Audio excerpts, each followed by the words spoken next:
I'm a 38-year-old female who got engaged to my now husband last June. My mother has never supported me and was indifferent to the proposal, which I had no problem with. At my wedding, my husband's parents made a beautiful speech that brought me and my husband to tears.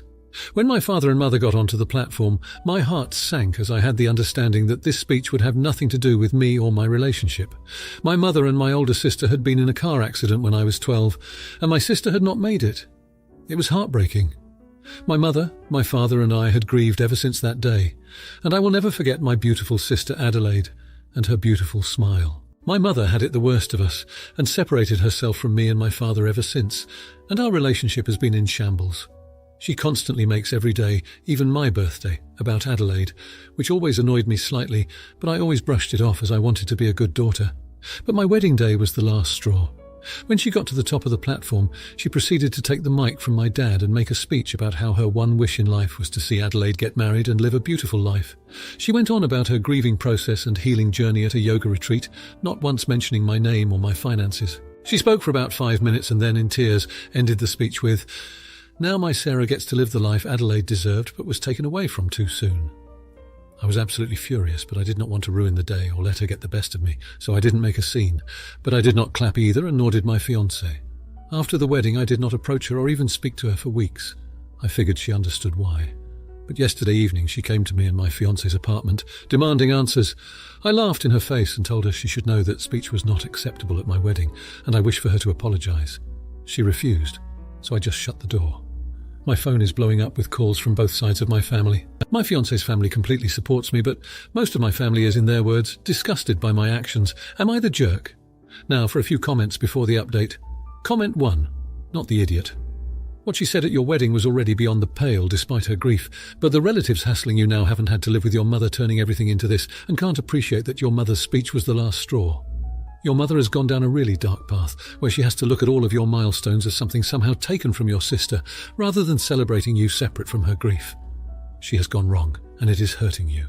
You don't have to suck it up and allow her to destroy every event in your life, because you are still here and your sister isn't. Your mother has latched onto you in this way very unfairly. She may be doing it irrationally, but that doesn't excuse it or make it any less destructive or hurtful. ETA. After reading the post, I took your title as shorthand for you being resentful of your mother's obsessive grief over your dead sister, rather than you being resentful of your dead sister herself. If I'm wrong, I'd like to say that you should reflect on how that's just as unfair to your sister as your mother's misplaced resentment of you living while your sister isn't. If you do resent your sister, try to let that go so you can remember her in a way that isn't associated with the way your mother's distorted grief has tainted things. Those two things should be separate too. Comment 2. Not the idiot. This was the only day in my life I wanted to have my family here for me, not getting to hear about how I stole the life my dead sister should have had. I'm disgusted that you don't think hearing on my birthday every year how me being alive just makes my mother think of the life my sister should have had is enough. That every holiday I hear about how my sister would have smiled about this, or do that. I have lived my entire life in the shadow of someone who is gone, and she ruined the one day I wanted to be celebrated, without being blamed for being alive.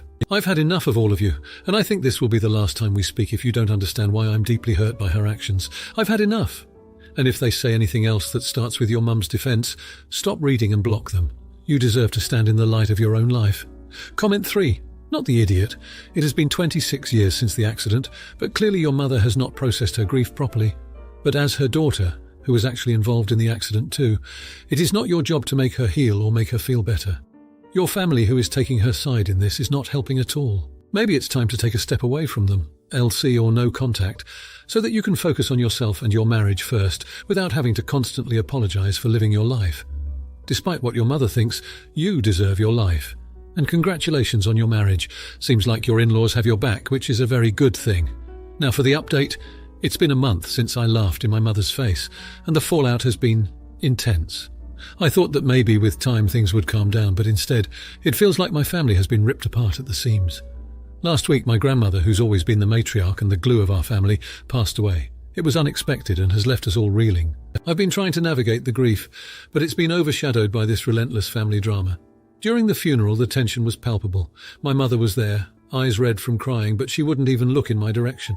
It was clear that my laughter had cut deep, and now the loss of Grandma had created an even wider chasm between us. At the wake, one of my aunts, who had been on my side initially, confronted me. She told me that my grandmother's last days were filled with distress over our family's discord. My heart sank. The idea that my grandmother spent her final moments upset because of us breaks me. I tried to reach out to my mother then, but she just shook her head and walked away. To add to the misery, my best friend since high school, who had been one of my biggest supporters through all of this, was in a terrible car accident. She's been left with severe injuries, and the prognosis is uncertain. I've been spending every day at the hospital, and the stress and sadness are overwhelming. It's like every piece of joy I had from my wedding has been stripped away piece by piece. Then yesterday, I came home to find my cat, who had been my little shadow since before I met my husband, had passed away in her sleep. It feels like the universe is piling on the pain, not giving me a moment to breathe.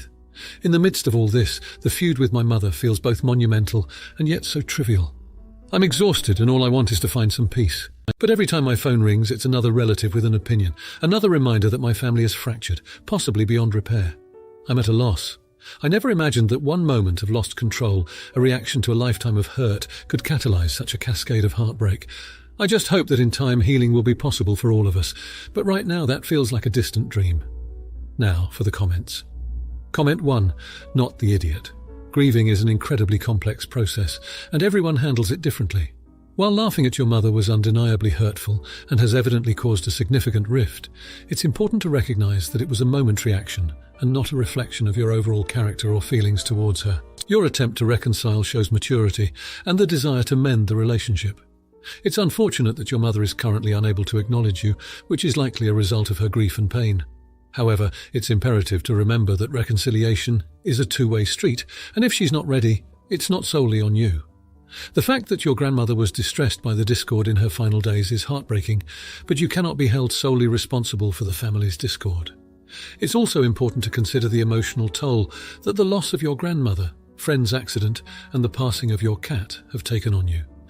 Healing takes time, and it's okay to feel overwhelmed. Continue to extend olive branches to your mother and give her space to grieve in her own way, while also seeking support for yourself during this challenging time. Comment 2. You're the idiot. Laughter at the expense of someone else's feelings, especially your mother, is a deeply hurtful action. It's clear that this incident has had lasting repercussions within your family, exacerbating the pain during an already difficult time with the death of your grandmother. The fact that your grandmother was upset by the family discord before her passing adds another layer of guilt to the situation. While it's understandable that you're dealing with a lot of pain yourself, including the accident involving your best friend and the loss of your cat, it's crucial to acknowledge the impact your actions have had on your family, particularly your mother. Your intent to reconcile is commendable, but you must also respect your mother's feelings and her process of grieving. Your actions have consequences, and it's important to take accountability for them. To begin the healing process, you may need to give your mother the time she needs and possibly seek the assistance of a neutral third party, like a family counsellor, to help bridge the gap when she's ready. Comment 3. Everyone sucks here. While your behaviour towards your mother was inappropriate and has understandably caused her pain, her refusal to acknowledge your presence at such a significant family event like a funeral is also troubling. It's essential for family members to attempt to support each other in times of grief, and it sounds like both of you are struggling to do so. Additionally, the fact that your aunt chose to reveal your grandmother's distress over the family discord at the wake seems like an ill-timed and potentially inflammatory move, which could serve to deepen divisions rather than promote healing. On the other hand, your mother's hurt is valid and should not be minimized. It's clear that the pain you're experiencing from the accident involving your friend and the loss of your cat is immense, but it shouldn't overshadow the need to address the issues within your family. It's vital to keep trying to reach out to your mother and understand that healing might require patience and potentially professional mediation. Both you and your mother would benefit from finding a path to forgiveness and understanding for the sake of your own well-being and to honour the memory of your grandmother, who seemed to wish for unity within the family.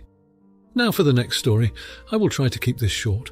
I am 18 years old, and when I was around 10, my mum cheated on my father and got pregnant. This resulted in my half-sister Kathy. Soon after, my parents cut my grandparents out of our life. My parents stayed together. I turned 18 3 months ago and my grandparents reached out. They informed me over lunch that when Kathy was born, they made it clear that they do not see her as a grandkid, that she's the product of my mum cheating on her son. They refused to make a college fund for her, and my parents cut them out due to it. They informed me that I have a college fund from them, and I decided to take it. I came home and kept it to myself. I've been reconnecting with them, and it came to a head today. My parents learned who I was hanging out with. This resulted in an argument for taking the money when they shunned Kathy. I told them they were right to not consider her a grandkid and to screw them for cutting them out of my life. They haven't talked to me since, and I am doubting myself. Since it was asked multiple times, Kathy's biological dad has partial custody. My dad never adopted her, which according to some Redditors means that the biological dad has to give up his rights. Now for a few comments before the update. Comment 1. Not the idiot. I understand your parents wanting to protect Kathy from rejection, but they sacrificed your relationship with your grandparents in that process. You got punished because your grandparents wouldn't accept your mother's affair child. Your father made the decision to accept Kathy as his own, but that doesn't mean your grandparents or extended family had to do the same. They made the decision that it was best for Kathy to cut off contact, which meant they took away the relationship and bond you had with your grandparents. This was a situation where they put what they thought was best for Kathy before what was best for you. Now that you are an adult, you get to decide what is best for you. You're allowed to pursue a relationship with your grandparents that is separate from your relationship with your parents. Comment 2. Honestly, this is not an easy answer. Are your grandparents on your mother or father's side? I can understand why they took it so personally if they are your father's parents. It sounds like there are complicated and potentially toxic dynamics in some of the family relationships. I don't think it's wrong to build a relationship with your grandparents just because your mother and half-sister don't have one, so long as it's not cruel or manipulative in its current state. I'm in a family that has some rifts between members, but no one holds it against anyone else for continuing their own relationships. Those are choices those adult members made for themselves. The kids shouldn't be punished or manipulated into making the same ones. Comment 3. Not the idiot. You didn't ask for your grandparents to be cut out of your life, but you were a kid and didn't have a say in the matter. Now that you're an adult, you do have a say, and it sounds like you're happy to reconnect with them, not just for the money. It's a messy situation in your family for sure, due to the affair resulting in a kid, which again, you had nothing to do with and no say in the situation. I still say take the money for college as you're going to need the financial help in this economy. Now for the update. After my last post, things really hit the fan when my sister Kathy caught wind of the situation with the grandparents. Turns out she saw my parents arguing and overheard everything about the college fund and our grandparents not accepting her. That same day, Kathy confronted me, tears streaming down her face, asking why I didn't consider her a real sister and why I took the money knowing how our grandparents felt about her. It was heart-wrenching, and the guilt was crushing. I tried to explain it wasn't about not seeing her as my sister. It was about not letting my future suffer because of past adult mistakes. But she stormed off, and I could tell she felt betrayed. The next bombshell dropped when Kathy decided to reach out to our grandparents herself. She wrote them a letter. Honestly, I don't know what it said, but it must have struck a nerve, because a few days later I got a call from our grandparents asking to meet up with both Kathy and me. We went, and it was the most awkward and intense meeting ever. Kathy handed them a photo album filled with pictures of her growing up, things they had never seen. She told them how she always felt like a part of her was missing, knowing they were out there, but never wanted her. It was the bravest thing I've ever seen her do. My grandparents, our grandparents, were crying. I'd never seen them cry. In what felt like a scene from a movie, they apologised to Kathy. They said their anger at my mum blinded them to the fact that Kathy was innocent in all this. They told her they wanted to try to be part of her life if she'd let them. And to my shock, they also wanted to extend the college fund to her, acknowledging that if they could support me, they should support her too. But wait, it gets crazier. Our dad, who had been pretty quiet since my last post, decided that he needed to make things legally official with Kathy. He started the process to adopt her formally. He said he should have done it years ago, but let his hurt and pride get in the way. The realization of almost losing his relationship with Kathy spurred him into action. And my parents and we're talking again, but it's a long road ahead. They're not happy about the grandparents' change of heart, meaning they're back in our lives, but they can't ignore how it's positively affected Kathy. There's still tension, and I know it'll take time to mend these bridges, but at least we're all communicating. So yeah, 2 weeks later, and it feels like my whole family dynamic has been turned on its head. It's wild, and I'm still trying to process all of this, but there's this unexpected sense of hope that maybe, just maybe, we're taking steps toward healing as a family. Now for the comments.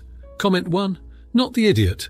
It's clear that you're navigating a complex family dynamic, where emotions and past decisions have created a significant amount of tension.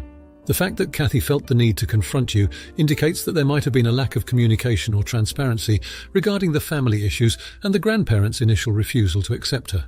However, it seems you played no direct role in the grandparents' earlier decision or their change of heart, which absolves you of any potential blame. It's heartening to read that Kathy took the initiative to address the situation herself, demonstrating courage and a desire for resolution. The grandparents' apology and their decision to extend the college fund to Kathy, along with your father's decision to legally adopt her, are positive steps toward healing. This shows that while you may not have been able to influence the situation initially, the family is now moving towards reconciliation, and you can be a supportive figure in this process. Comment 2. No idiots here. From the story presented, it doesn't seem like there is an asshole in this situation, but rather a family grappling with the complexities of acceptance and inclusion. Kathy's feelings of hurt were a natural reaction to discovering that her grandparents had not accepted her. Her approach to handle the matter directly by having a conversation and sharing the photo album was a mature and emotionally intelligent way to bridge the gap between her and her grandparents. It's commendable that Kathy was able to convey her feelings in such a way that it prompted an apology and a change in behavior from the grandparents. Moreover, the father's decision to legally adopt Kathy is a significant gesture that reinforces the notion of family unity and support. The narrator's role appears to be more of a bystander in this situation, and it's encouraging to see that despite the chaotic period, each family member took steps that contribute to a hopeful future with better communication and understanding. Comment 3. Not the idiot. In family disputes, especially ones involving acceptance and financial matters like college funds, it's often easy to inadvertently hurt someone, even without ill intent. However, from your description, it doesn't seem like you have actively contributed to Kathy's exclusion or the initial withholding of the college fund. It's important to recognise that Kathy's proactive approach in reaching out to the grandparents was a key factor in resolving the situation. Her initiative to share her feelings and the photo album possibly helped the grandparents see the impact of their actions and led to their change of heart. Additionally, your father's decision to adopt Kathy legally is an important milestone for the family, signalling a formal recognition of her place in the family, which can greatly contribute to mending past issues. It's not uncommon for families to go through periods of chaos, but the steps being taken by different members of your family suggest a collective effort towards healing. As long as you continue to support these positive developments and contribute to a healthy family environment, you're doing your part in the right direction. If you liked this video, you'll probably like these too. Also, while you're here, please consider subscribing. It's your support that keeps this channel alive and allows me to make better and longer videos. Have a great day.